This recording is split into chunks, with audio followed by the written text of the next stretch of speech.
This is a metalhead over here. Oh, here he comes. I see the bead down there. People always ask me why I run that bead, and one of the reasons is I can see where things are happening down there. Oh, that's a big fish. That's a big fish. Tip over there. Yeah. That's a big fish. Just take your time. That's a big old fish. That's a big fish. He may take off. He may go crazy. How am I looking on navigating the boat? You want to start turning left. Oh my God. That's a big fish, dude. I want to start turning left more. Take and drag. Good. All right. Come on. Oh, yeah, Mike. Oh, that's about 10 pounds. Oh, buddy. Okay, pop that hook out of there. Look at that hog. Look at that, guys.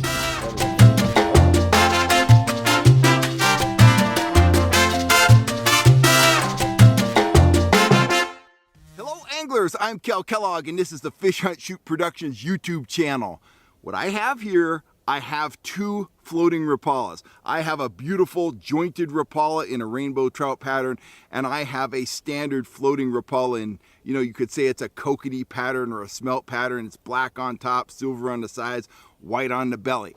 For a lot of guys, a lot of trout anglers, these represent big fish lures. These are the lures a lot of guys grab when they're at a lake that has big trout and they are looking to go big, but that's not true for me. When I want to go big, when I want to go really big, my confidence bait, my Rapala, if you will, is a trolling fly. Check out my fly box. I literally have hundreds of trolling flies. They flat out fish. They catch big fish. Check out this footage, and I'll be right back to give you my thoughts. This is all.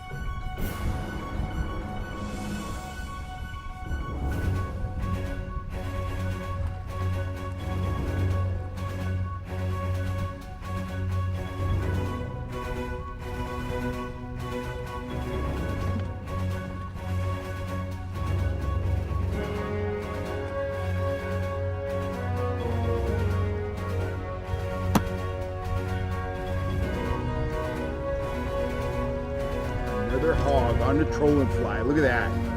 What a stud. That's what trolling flies can do. I keep saying it. Trolling flies, they're my #1 big trout offering. Look at that stud. Awesome fish. Okay guys, that was a white fly, 23 feet deep. I'm gonna cover the breeze here. I got something really big on. Don't know how big, pretty sure it's a trout. He's tearing off line. He's just tearing off line. He's coming up to jump. Getting back down. I got a second line out here, dealing with some shallow water. This feels like a monster. It's pushing a big wake back there. Beautiful trout. How big he is. He's all 4 pounds. Whoa, what a fight.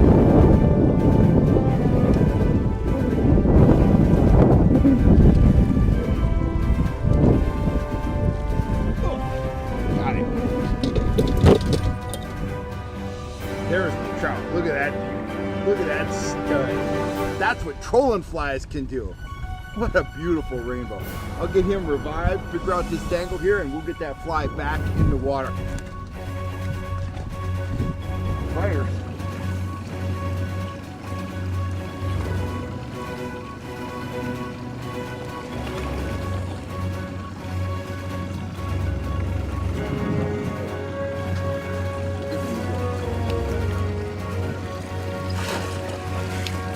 There you go. Nice fish. Very good. Right. Excellent. Let's get a shot of that. Look how big he is. Wow, look at that. Nice fish, guys. Hard to beat that trolling fly. Hard to beat that trolling fly. That is an olive and green fly, and he's into another line. Holy mackerel. Let's get a look at that fish. There's a fly right there. There's the fish. What a beauty. Very cool. Look at this. Big friggin' rainbow there. Very good. Reel. Just go over my head. Oh yeah, you got it. That's it, boys. That is it. Fantastic. 10 pounds easy. 10 pounds easy. Pull line off. Pull line off. What do you got there, Lynn? A 10-pounder. 10-pounder. What'd you catch it on? A fly. Trolling fly. What a monstrous fish. That's the kind of fish you get at Cause Lake, and that's the kind of fish trolling flies produce. If you were in doubt about the effectiveness of trolling flies, that footage should have cleared it up for you. Trolling flies tempt big trout. I don't care if you're fishing for planted trout at Collins Lake, or if you're chasing wild trout at a lake like Davis, Elminor, deep water trout at Shasta, shallow water trout at French Meadows Reservoir. Trolling flies tempt big fish, and for me, they tempt more and bigger fish than traditional big fish baits like Rapalas. Why is that? Well, I have a simple theory. I believe that there are far fewer guys. I know there are far fewer guys pulling trolling flies than are out there pulling, Rapalas or Castmasters or Yozuri minnow baits. And flies are something, when you're pulling something that the fish don't see, they're more apt to hit it. If a fish hits a Rapala and doesn't get landed, maybe he gets hooked and shakes it, maybe he just hits it and doesn't get hooked, that fish has that in his, I don't want to say his mind, because trout don't operate on that level. They don't sit around thinking analytically, but they do learn. And that fish has learned that that lure, that object moving in that way, making that sound, is not something to eat. So when a trolling fly comes through their area and they haven't seen it, and you're giving the fish the first exposure they've had to the trolling fly, you have a very good chance of catching that fish. And because of the texture of the fly, you have a much better chance of that fish coming up. I mean, flies are soft. That fish is going to come up. This is rabbit hair and some marabou. That fish is going to come up, and that fly is just going to fold up in his mouth. He's going to engulf it. He's going to be hooked well, and you have a very good chance of landing that fish. Whereas if he comes up and he hits this Rapala, he's going to know instantly if he hits that, that is not a bait fish.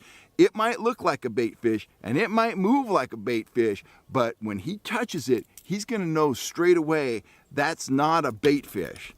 Conversely, when he grabs this fly, it's going to feel soft, it's going to feel lifelike, and those few hundredths of a second that he keeps this fly in his mouth are to your advantage. You're going to hook fish deeper, you're going to hook fish better, and you're going to land more big fish if you're trolling flies. I've experimented with flies a great deal over the past 3 years or so. Kind of standard thoughts about trolling flies is that it's a slow presentation. They work great when trolled slow. But what I found, what Wes has found, we found that you could troll these in excess of 3 miles an hour. We were out just the other day at Collins Lake, and we had a boat coming into our trolling spread. It was a guy in a rental boat. He wasn't aware that we were top line of flies, 200 feet behind the boat. He was just kind of doing his thing. He had a couple little kids on the boat. Well, Wes goosed the throttle to clear our gear from his path, because our flies were only about 2 feet deep. Well, our speed peaked up to about 3.8 miles an hour, and we instantly got slammed by about a 3.5 pound trout that he just blitzed that fast moving fly. The faster I troll flies, I'm just amazed. The faster I troll flies fast, and I'm getting tongue-tied here, I keep catching fish no matter how fast I troll. And there's a top end to that, certainly. But I can go out, I can troll flies at, quote-unquote Rapala speed, 3 miles an hour, and absolutely continue catching fish. I can also take a fly like this and troll the side of a threaded worm at 1.5 miles an hour. I could troll it next to a Dick Knight spoon at, 1 mile an hour. So, big advantages. Fish hit them and hold them. They don't see them as much as they see other lures. They can be used at a wide variety of different speeds, and you can use them at a wide variety of depths. Many times, if the surface temperature is below 65 degrees, I'll troll a fly right under the surface chop, 1 foot deep, 150, 200 feet behind the boat, just barely under the surface.